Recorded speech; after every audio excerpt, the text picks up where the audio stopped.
Welcome to the Sports Spectrum Podcast, where faith and sports collide. Here's your host, Jason Romano. This is episode number 64 of the Sports Spectrum Podcast. Hi, everybody. My name is Jason Romano. Great to have you here on the program today. As always, you can download and subscribe our podcast on iTunes, Apple Podcasts, Google Play, Stitcher. Everywhere podcasts are found, just click that subscribe button on your tablet, on your iPhone, on your Android device, and never miss an episode of Sports Spectrum's podcast. And as always, you can get all of our content at sportspectrum.com, where we have daily devotionals posted every single morning at 6 a.m., as well as content every day, articles and stories, you name it. You just go to sportspectrum.com, and that is where you can find daily articles on the intersection of sports and of faith. Today's guest, her name is Gigi Marvin. Her friends call her Gigi. Now, Gigi was a member of the 2010 and 2014 Winter Olympics. She's a member of the national women's ice hockey team, won silver medals in both those years, 2010 and 2014, and is on the verge of being named to the 2018 Winter Olympic team for the U.S. women. And this is a really cool thing for Gigi and I to have this discussion about Winter Olympics and women's ice hockey. We've never had a women's ice hockey member of the team here on the podcast. So this is going to be a treat to learn more about women's ice hockey, to learn more about how the Winter Olympics for women's ice hockey works, and whether or not that she's made the team when that kind of gets announced. We taped this interview back in mid-November, and so it's likely that this team will not be announced until January of 2018. So it's kind of fun to talk to her about how her training's going, and as she gears up to hopefully be a member of the team in 2018 and look to bring home the gold for the first time for the United States. So without further ado, let's get right to it. Here is our interview with Gigi Marvin, member of the U.S. Olympic hockey team. Gigi, how are you? Hi, Jason. I'm good. It is great to have you here, and I'm excited to talk to you. I think you're our first women's hockey player on the podcast, so that's really awesome, and excited to get to know more about you and your journey. But I got to ask, your given name was Giselle, but you go by Gigi. So where did that start? Where did that come from? When I was 2 years old, I have an Auntie Mimi, we call her, but her real name's Mary, and she just changed mine to Gigi because it's pretty similar to Mimi, obviously, but I go by that. Everyone calls me that, or a couple other nicknames, but it's a lot easier for people to announce in the hockey arena. Giselle was butchered quite a bit. So Gigi is just simple and easy, and usually people can't get that wrong. But I have a mom who's fluent in French. She's a French teacher, been to France like millions of times, basically, and she just loves French. So she named me after her favorite French teacher, and that's kind of where my real name comes from. Okay, well, you're the first female hockey player I think I've ever talked to in all my years at ESPN and now doing Sports Spectrum. So I'm really excited to learn and get to know your story. And if I told you, 10-year-old Gigi Marvin, that 20 years later you'd be playing on the U.S. women's hockey national team, would you have believed me? What was life like back then? Is that your goal, or is this like so far beyond your dream that you couldn't imagine it? I think I would have just realized what the Olympics were because in '98 was the first time I ever saw women's hockey played in Nagano, when the U.S. team won the first ever gold medal in women's hockey. And so before then, I was always, skating. I grew up skating and playing all the time. And for me, I was always dreaming of a Stanley Cup. But then, once I saw that, it was, oh, wow, that's a future and that's a career and something that I would love to play. And God gave me the ability to, like, the gift of skating, and blessed me with amazing people around me. And I just was like, wow, this is amazing. And I'm very thankful for the path that he's brought me on and the people he's put in my path with me. So has that always sort of been the goal, once you discovered that goal was there, that opportunity was there to be the best you could be, but to reach that heights, to reach basically the highest height you can imagine as a women's hockey player? Absolutely. Yeah, an Olympic gold medal is definitely the thing that was what I go for every day. I mean, we've never won one. My teammates and I, who are on the team currently, and so that's something that just drives us, pushes us, encourages us, and something we're focused on right now, competing. Well, you just mentioned you never won a gold. So you played in 2 Winter Olympic Games and you've won 2 silvers. So 2 silver medals, not too shabby. We're doing this interview November 2017 as we speak, because of course in a podcast, anyone can listen at any time, and who knows when they'll hear this interview. But you're training currently in Florida with the United States national team. The 2018 U.S. Olympic team has not been announced yet. So for you, what does training look like right now? What does that consist of? We're currently based in Florida, and there's 24 players on our roster. The Olympic team is 23, so at some point, one player will be cut. And so we actually just finished our second biggest tournament of the year. We hosted a Four Nations Cup. We had Finland, Sweden, and Canada in Florida and Tampa, and we played 4 games. We won the first 3. We're in the gold medal game last night, and we won 5-1 against Canada in the gold medal game. So it was Nice. an awesome tournament for us. We're very excited about where we are, and so training.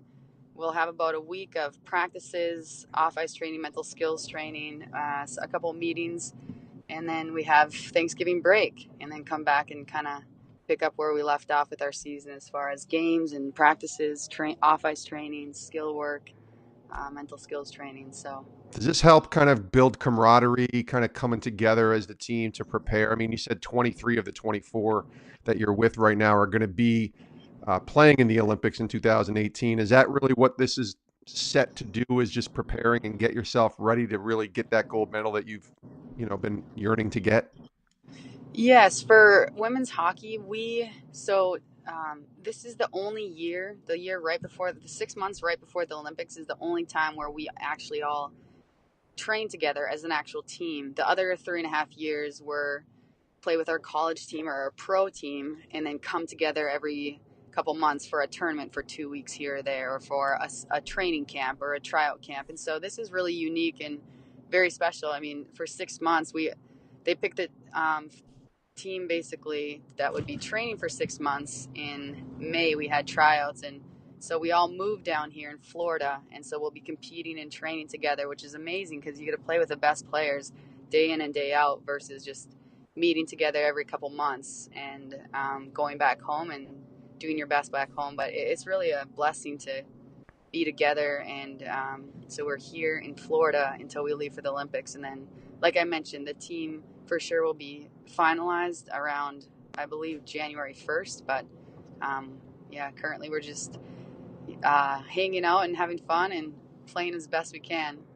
How hard is it to know that one of the people that you're training with, maybe yourself, hopefully not, but is not going to be able to be on that Olympic team? Is that kind of a weird dynamic that you have 24 people with you and you know that somebody is going to unfortunately be left off? That's got to be sort of self-motivating to want to get to that point to be on the team again, but knowing that unfortunately somebody's going to have to be left off. Yeah, it's really difficult.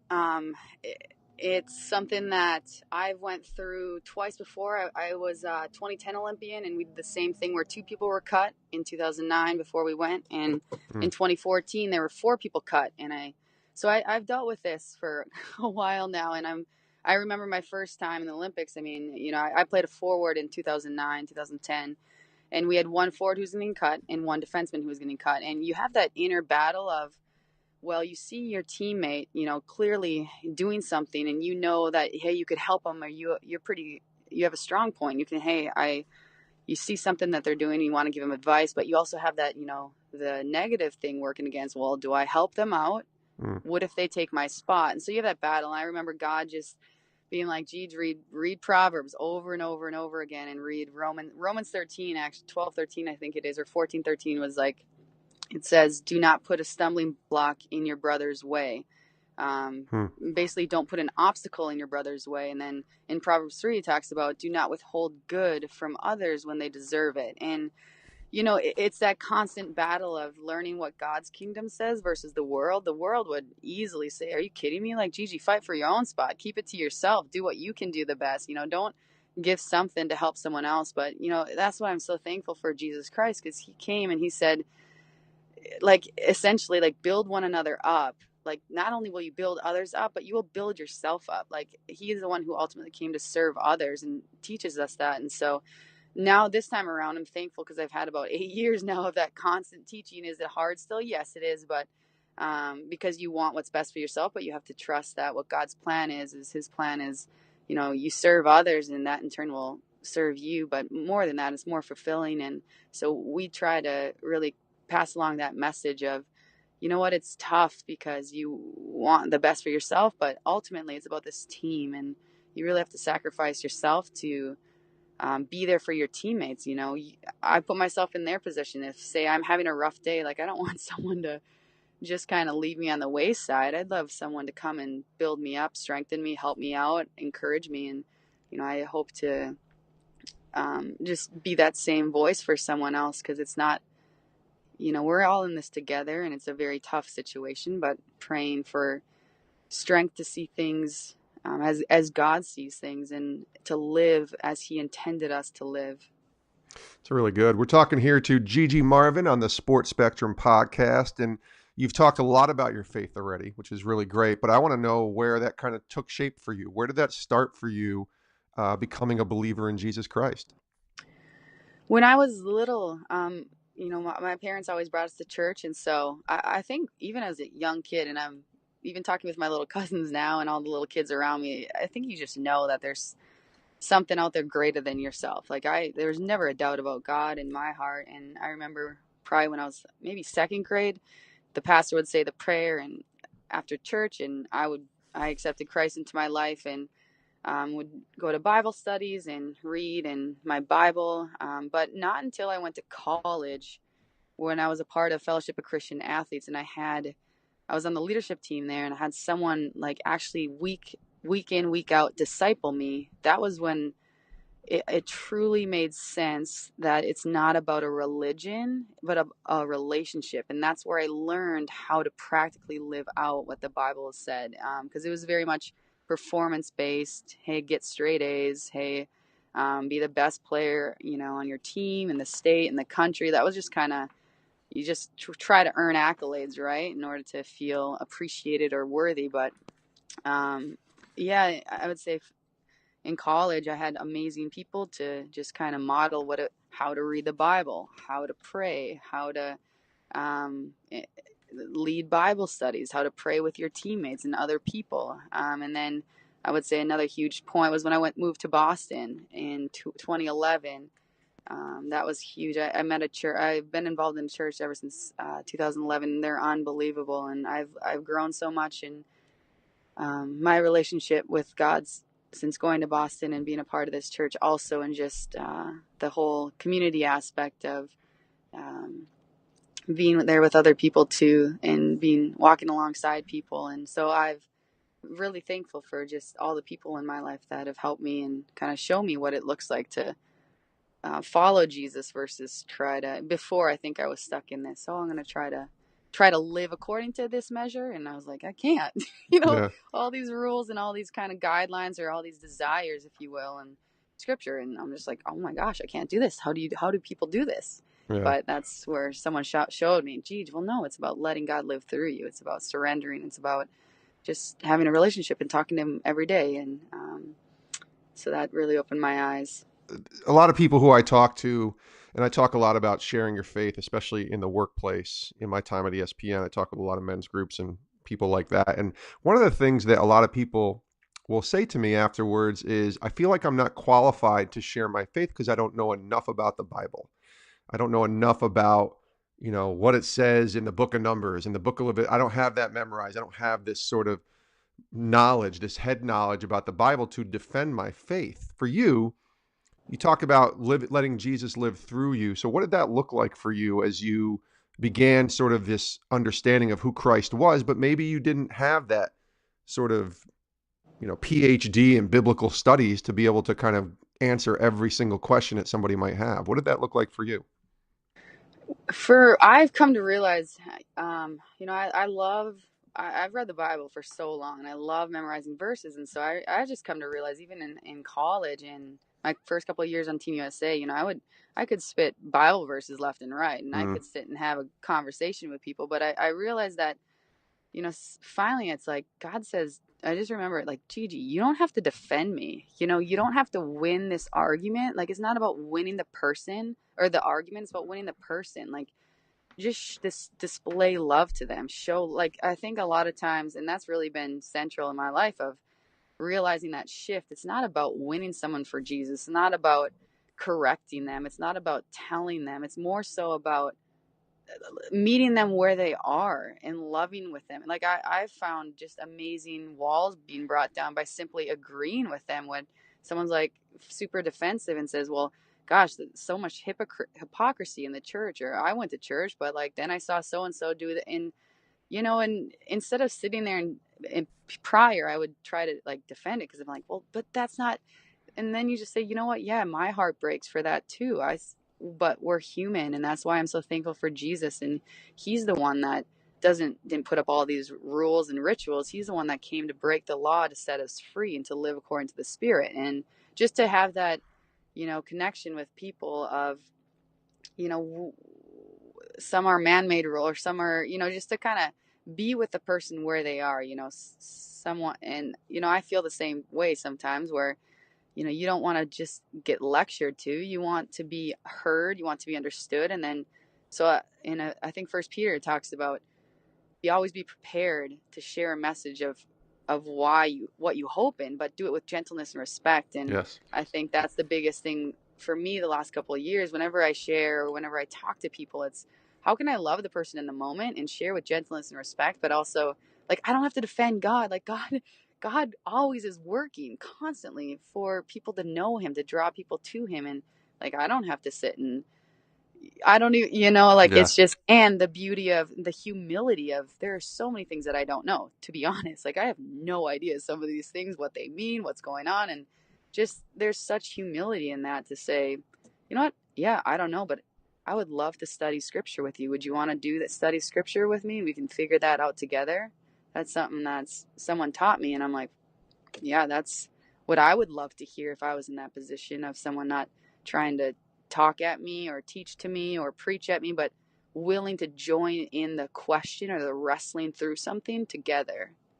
That's really good. Now, hockey was always something you were around growing up in Minnesota. Obviously, your grandfather, Cal Marvin, is a member of the U.S. Hockey Hall of Fame. Tell us about growing up in and around the sport that you now play and why you gravitated toward hockey. Well, I didn't really have a choice. I Right? was growing, like you mentioned, I was born into a hockey family and born in a hockey town. And so the skates went on me and they were going on no matter what. I just happened to fall in love with the sport. Like, it's just, I just love every bit of it. And I'm so thankful. Like you mentioned, my grandpa and a couple other of his buddies up in Warroad, they started our program, and we have, I think we're the only place in the entire country where you can skate for free. Like, no kid pays a registration fee. No kid pays to skate. And so I would skate all day, every day during the winter. I mean, on Saturdays we'd skate for 7 hours. And we also have an open door policy where, the coaches, you just kind of have this understanding where you can skate at any practice. And so, say I was in 7th grade, I played pee wee hockey on my dad's team. I would skate with the high school after practice or after school, and then I'd skate with my dad's pee wee team at 5, and then I'd go home for lunch and then or dinner, and I'd come back and skate with a bunch of old timers at the nighttime skate. And so that's kind of our culture up in Warroad is hockey, hockey, hockey. And so I was fell in love with it, and I loved being at the rink, and I'm very thankful because I had all the opportunity in the world to go skate whenever I wanted. Being a female and a professional athlete, still a stigma that exists, a stereotype that exists, especially among our male dominated sports culture that lives out there. What type of criticism for you have you heard, maybe obstacles that you've had to deal with during your time now as a professional athlete even? I think it's just even the simple things of, oh, you throw like a girl or you play like a girl. And, it's kind of meant to be like a slam on people. And I'm like, man, if you want to see someone throw, come watch one of our teammates. They're not even a softball player and they can whip the ball, and or playing, like I said, we were playing catch the other day. We have some people who can throw a phenomenal spiral, like 30, 40 yards and like right on target. And but also just the kind of, whoa, I never knew women could play. Didn't Yeah. know if they were that strong. And it's just, which is obviously genetically, we're not as strong as men or fast as them, but we don't compete against men, right? We can compete against women. And so it's pretty um, eye-opening still to just see the different comments that are made of kind of inferiority with a air of, wow, that how can you guys even do that, much less do it at a high level, essentially. And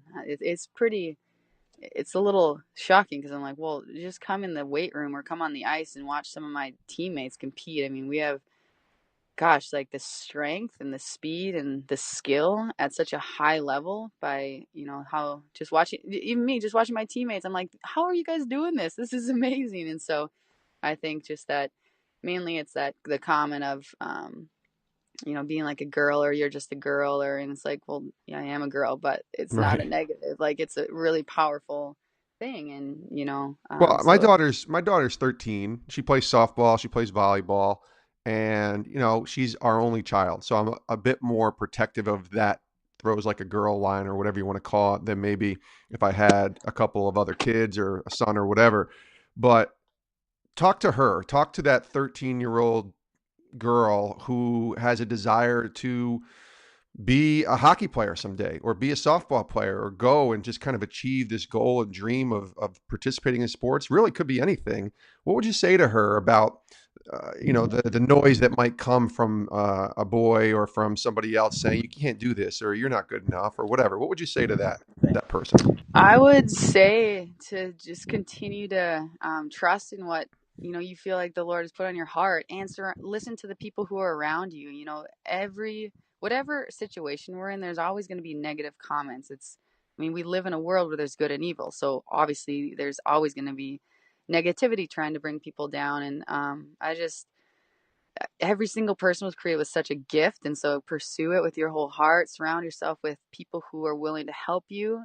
Be humble and listen, because I mean sometimes it's stuff you don't want to hear but you need to hear in order to work on and to get better. And so definitely surround yourself with people you trust and people who love you and will do what's best for you, and just go for it. I mean, I think a lot of dreams get crushed because of just those threats or those you're not good enough, or versus just pushing and persevering through them. And you'll find that those just fall to the wayside. They don't carry the weight that a belief has, or that what someone else, what, like, say your mom or dad or best friend says about you.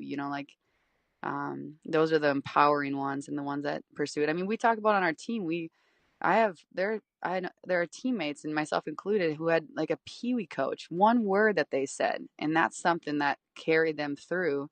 And now they're on the team for the first ever time. We have another one was their high school coach. Just one person believed in them. Yeah. Like that's all it took. And so if I'm the one voice you're listening today, great. It's just one person, and just to hold on to that, because the negative is going to fly all day, every day. But like God said, his word is truth, and just that brings so much light. If just one hope and one word of encouragement is enough to sustain through anything, essentially.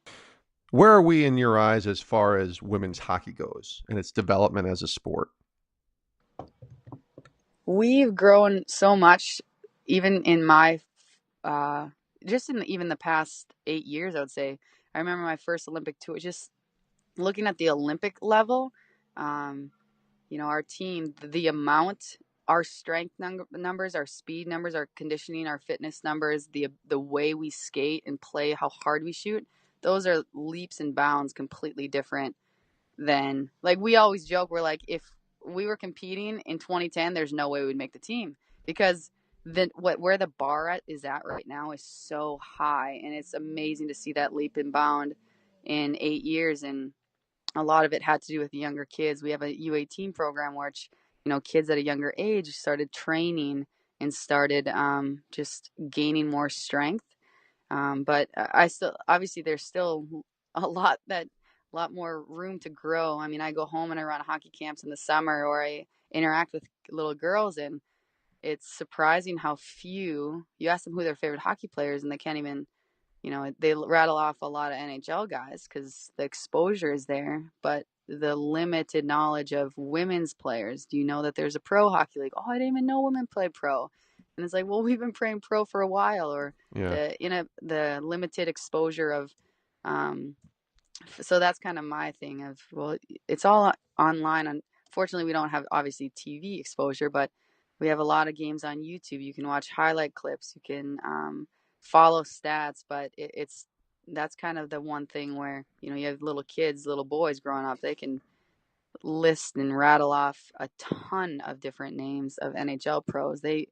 You hear the stories of the guys going to warm-ups, and they know exactly the warm-up routine of a goalie or a player. Yeah. And we don't have that. I haven't come across that with all the little girls I've met, of that detail following a women's program or a women's player. And so that's kind of like the biggest message that I like to share is, hey, if you're a little girl, I mean, of course it's awesome to watch the best men in the world, but why not watch the best women in the world? Why not follow those guys? Why not see their story, gain strength from them, and watch their highlight clips? Because that's totally different. It's totally different than a guy. Like, I know it totally changed mine perspective when I watched the 98 women. Like, that was just exactly what I needed to see. Versus, it was great. Obviously, I love Joe Sakic and Peter Forsberg and the 96 Avs, but it's something completely different for a little girl, to watch a woman compete.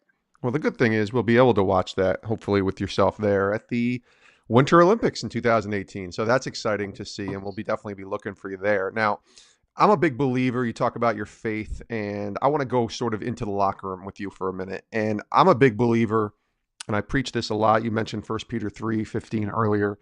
That's one of my life verses. It's one of the verses I preach whenever, or speak on whenever I talk to people about being a believer in the workplace. And I'm a big believer in being intentional but never forceful in our faith. What's that look like for you in the locker room with your teammates? Because not everybody in there obviously believes the same thing or grew up with the same background or whatever. So what does that look like for you as far as being a good teammate but not being ashamed about your faith? I think it starts with just love and being with your teammates and laughing with them, interacting with them. But, like I touched on earlier about, the whole fighting for a spot. Do I sit here and like kind of distance myself and not provide encouragement or not help someone when they're down? Because it's very easy to be like, oh, so and so is having a horrible week of practice. Like, this is great for me. Well, no, like, and that's where kind of the message of Jesus Christ and comes in of, well, no, I'm going to go over to them. I'm going to go hang out with them. I'm going to go talk to them. Or even if I'm having a hard time, going and not isolating self. And so, I think just being a teammate is just a follower of Christ is simply I just talk how I talk. Some people talk about, say, for example, we'll go with if a teammate's having a hard day. Some people say, well, hey, it really works for me when I meditate. Why don't you meditate? Well, I don't meditate, or to kind of do the new age theory. I would just be straight and say, well, have you, can I pray for you, or can I pray with you, or just talk with them, or just share your own experiences. I think, it's not necessarily talking at someone, but literally just joining in with them, like God, like Jesus did.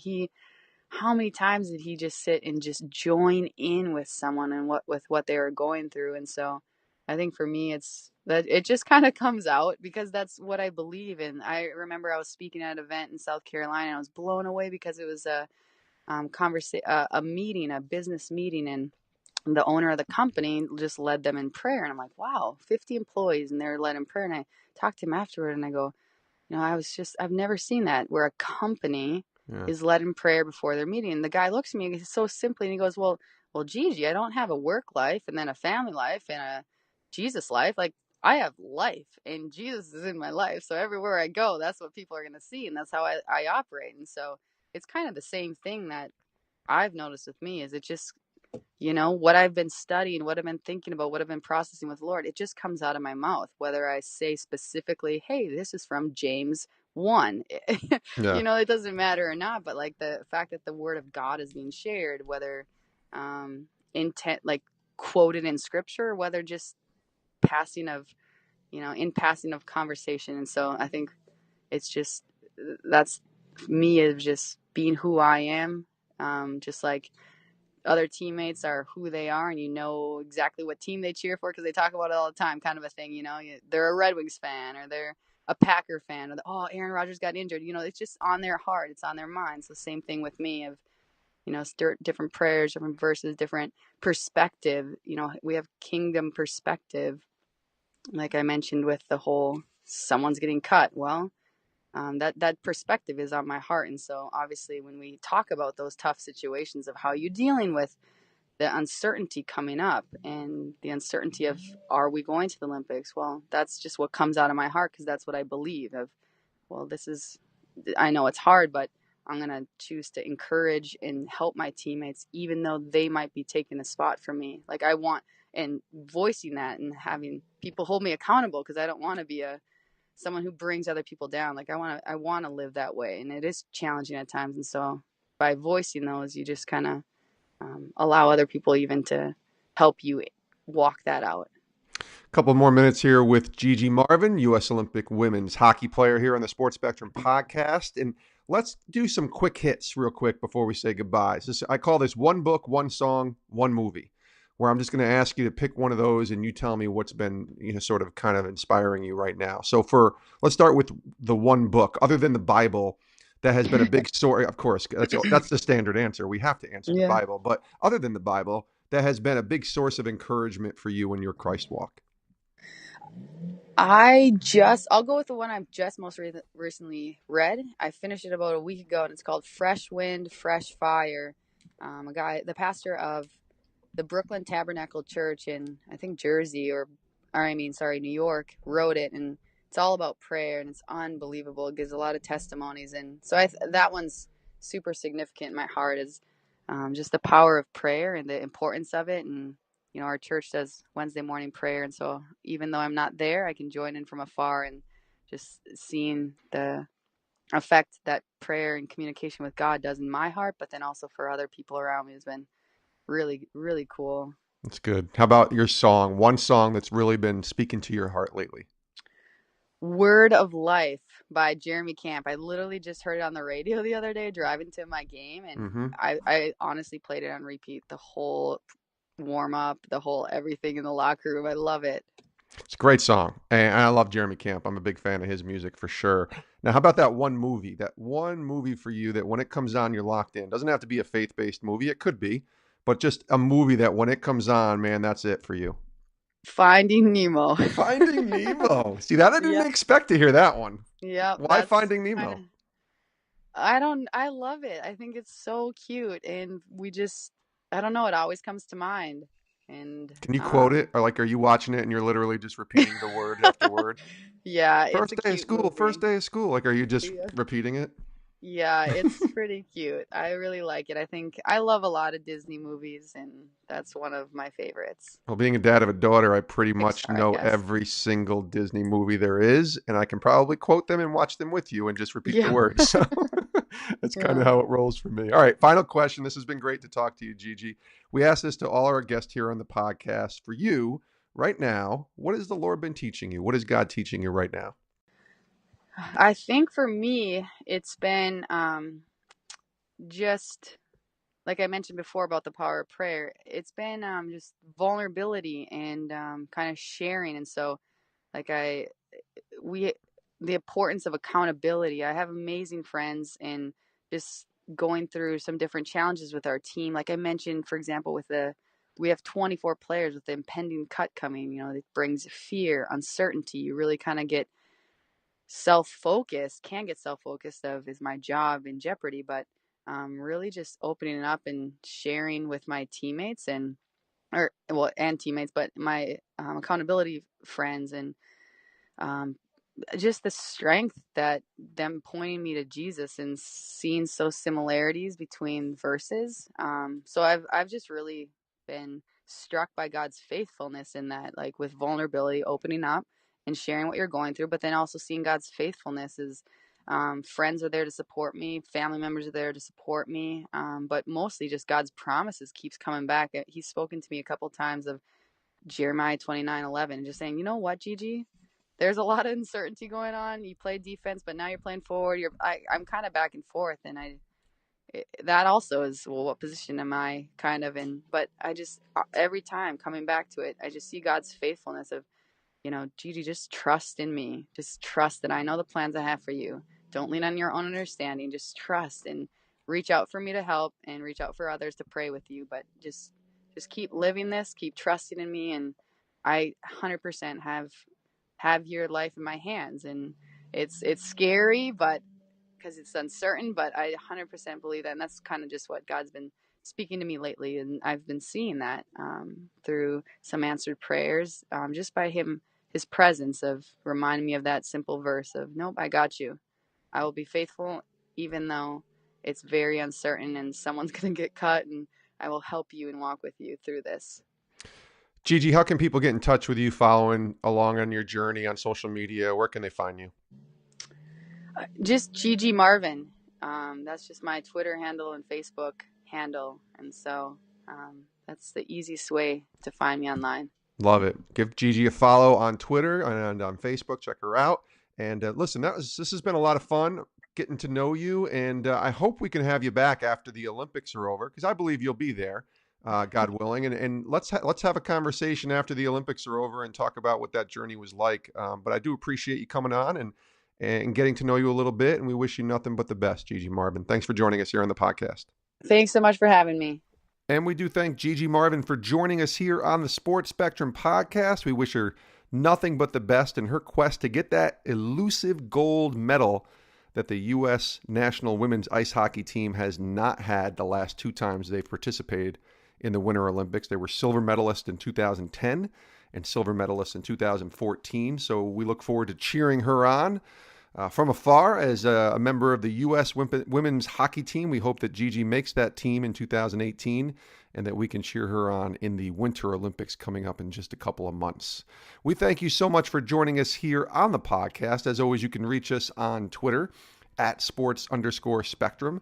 You can email us here, jason@sportspectrum.com. Let us know what you thought of the podcast, any ideas, any guest suggestions, and anything you want to send to us. We'd love to hear from you. And you can also reach me on Twitter as well at Jason Romano. Thank you so much for joining us, and we will see you next time right here on the Sports Spectrum Podcast.